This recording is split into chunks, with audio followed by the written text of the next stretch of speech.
અંકલેશ્વર શહેરની હનુમાનવાડીમાં આવેલા પૌરાણિક આશાપુરા હનુમાનજી મંદિર ખાતે શ્રાવણ માસમાં દર્શનાર્થ ભક્તો ઉમટી પડી છે. વર્ષો અગાઉ આશાપુરા હનુમાનજી મંદિર ખાતે અખાડો ચાલતો હતો અને હનુમાનજી મંદિર ઉપરથી હનુમાનવાડી વિસ્તાર જાણીતો થયો. આ આશાપુરા હનુમાનજી મંદિર ખાતે ભક્તોની મનોકામના પૂર્ણ થતી હોવાની તેમજ સ્ત્રી અને સંતાન પ્રાપ્ત થતી હોવાની ભક્તોની આસ્થાનું પ્રતીક બન્યું છે. અંકલેશ્વરના બોરભાઠા રોડ ઉપર હનુમાનવાડી વિસ્તારમાં આવેલો છે.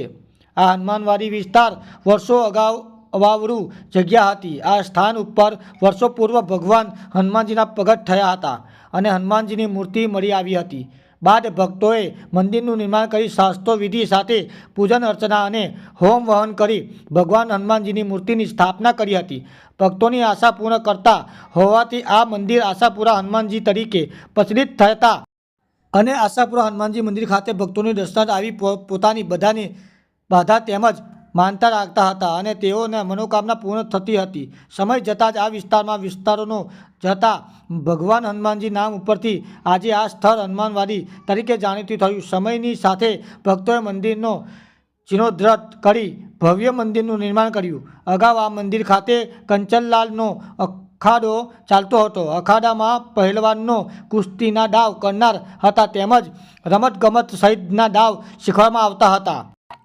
આશાપુરા હનુમાનજી મંદિર ખાતે ઘણા સમયથી અનુસાઈબેન આચાર્યનો પરિવાર આજે પણ પૂજા અર્ચના સાથે સેવા કરી રહ્યા છે. આશાપુરા હનુમાનજી મંદિર ખાતે હનુમાનજી જયંતિની ભવ્ય ઉજવણી કરવામાં આવે છે, જેમાં સવારે 8 વાગ્યાથી સાંજે 5 વાગ્યા સુધી હનુમાનજીનો મહારુદ્ર હવન થાય છે અને ભક્તોનો દ્વારા મહાપ્રસાદીનું પણ આયોજન કરવામાં આવે છે. હનુમાનજી જયંતિના દિવસે હનુમાનજી પાસે નિસંતાન સ્ત્રી જે ફળ મૂકે છે અને જે ફળ ખાવાથી ભગવાન હનુમાનજીની કૃપાથી સંતાન પ્રાપ્તિની આશા પૂર્ણ થાય છે. દર નવા વર્ષે અહીં 56 ભોગ અને અન્નકૂટનો આયોજન કરવામાં આવે છે. ત્યારે ભક્તોની મનોકામના પૂર્ણ થતી હોવાની શનિવાર અને મંગળવારના રોજ ભક્તોની દર્શનાર્થ ઉમટી પડે છે. હાલમાં ચાલી રહેલા પવિત્ર શ્રાવણ માસ નિમિત્તે આ આશાપુરા હનુમાનજી મંદિર ખાતે દર્શનાર્થ ભક્તોની ભારે ભીડ ઉમટી પડે છે અને પૂજા અર્ચના કરી ધન્યતા અનુભવે છે.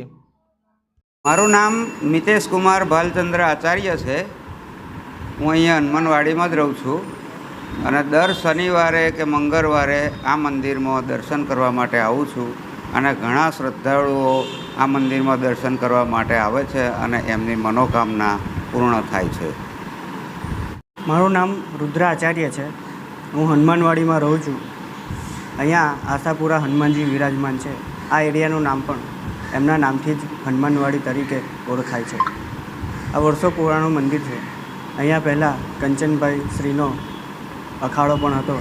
ત્યાં બધા પહેલવાનો કુસ્તી કરતા હતા. ત્યારબાદ અહીંયા મોટી મોટી આરએસસીની મિટિંગો પણ થતી હતી. આ હનુમાનજી સ્વયંભૂ પ્રગટ થયા છે. નાની એવી મૂર્તિ નીકળી હતી તે અહીંયા આજે પણ વિરાજમાન છે. અહીંયા દર વર્ષે હનુમાન જયંતિનો મહોત્સવ થાય છે. ત્યાં યજ્ઞ આખો દિવસ ચાલે છે. તેના ફળ નિમિત્તે જે સ્ત્રીને સંતાન ના થતું હોય તે ફળ ખાય તો એને સંતાનની પ્રાપ્તિ અવશ્ય મળે છે.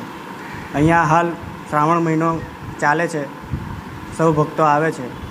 એમની મનોકામના આશાપુરા હનુમાનજી પૂર્ણ કરે છે.